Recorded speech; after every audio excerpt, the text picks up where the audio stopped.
किसान आंदोलन फिर से शुरू, लेकिन क्यों? इन्होंने कॉल और वायदे करे थे, हम 10% मिलेगा, 64% मिलेगा। चुनाव का समय यही वह समय होता है सरकार पे प्रेशर डाल के अपनी बात मनवा लेने का।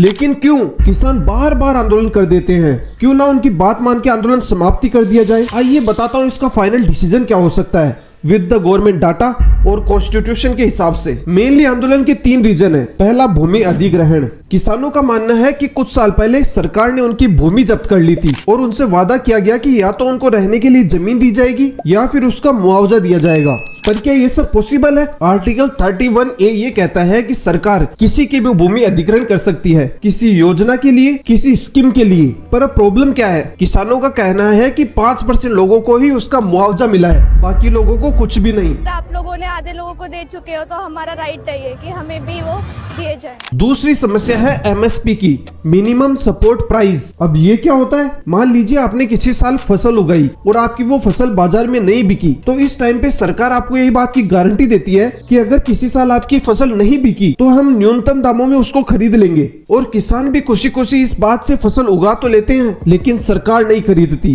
तो प्रॉब्लम क्या है? किसानों का कहना है कि मात्र 6% लोगों को ही इस बात का फायदा मिल पाता है, सभी को नहीं। और जब सरकार से इस बात को लेकर चर्चा की गई तो सरकार कहती है कि हम एक कमेटी बनाएंगे, और किसान कहते हैं कि हमें कोई कमेटी की जरूरत नहीं है, हमें तो बस आप श्योरिटी दे दीजिए कि हमारी फसल MSP पे बिक सकेगी। मतलब हमारी फसल अगर कहीं नहीं बिकी तो आप उसे खरीद लोगे। और किसानों का कहना यह भी है कि पिछले 1 साल से सरकार ये बस झूठा दावा कर रही है कि हम MSP को पूरी तरह लागू करेंगे, लेकिन आज तक पूरी तरह से लागू नहीं हो पाया। पर क्या ये सब पॉसिबल है MSP को 100% लागू करना? वीडियो के एंड में पूरा सॉल्यूशन बताऊंगा, इसीलिए वीडियो को एंड तक देखें। थर्ड मेन रीजन इस, किसान कहते हैं कि केंद्र सरकार को WTO से अलग कर दिया जाना चाहिए। किसान कहते हैं कि WTO से जो फ्री ट्रेड एग्रीमेंट आप करते हो उससे हमारा नुकसान होता है। अगर किसान मेहनत कर ही रहे हैं तो उनकी फसल फ्री में क्यों बिके?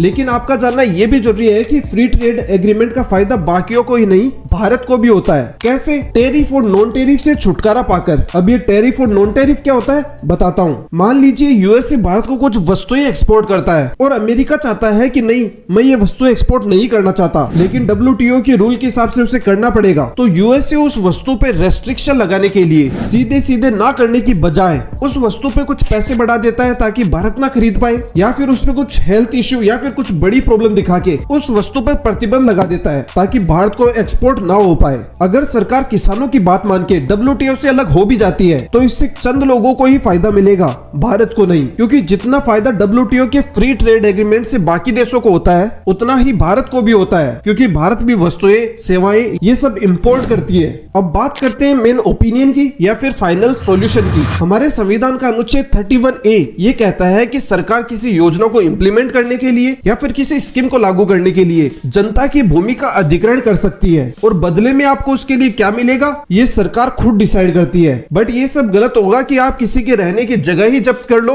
और उसको कुछ ना दिया जाए या फिर मुआवजा भी ना दिया जाए। सेकंड इज MSP को 100% लागू करना उतना ही मुश्किल है मानो आप 2 नावों पे सवार हो, यानी कभी ना कभी गिरना कंफर्म। अगर सरकार MSP को 100% लागू करती है तो सरकार को 10 लाख करोड़ रुपए का प्रेशर झेलना पड़ेगा, जो कि एनुअल बजट का 1/4 होता है। बाकी आप समझदार हो तो MSP को लागू करना इतना आसान नहीं है। थर्ड इज WTO से अलग होना। किसानों की मान के सरकार WTO से अलग तो हो सकती है, इससे चंद लोगों का फायदा भी हो सकता है, लेकिन ऑल ओवर इंडिया के फ्यूचर के लिए ये एक खतरा साबित होगा। कैसे? इंडिया एक एग्रीकल्चर बेस्ड कंट्री है। अगर इंडिया को फ्यूचर की चिंता करनी है या फिर किसी चीज पे फोकस करना है तो वो मेनली एग्रीकल्चर ही हो सकता है। और आप अगर प्रेजेंट में WTO से एग्रीकल्चर को लेके अपने एग्रीमेंट को तोड़ते हो तो इससे चंद किसानों को जरूर फायदा मिल सकता है, लेकिन ये इंडिया के लिए बहुत खतरा साबित होगा। जहां बाकी देश सस्ते दामों से वस्तुएं खरीद रहे होंगे, हम उन्हीं वस्तुओं को महंगी वस्तुओं में इंपोर्ट कर रहे होंगे,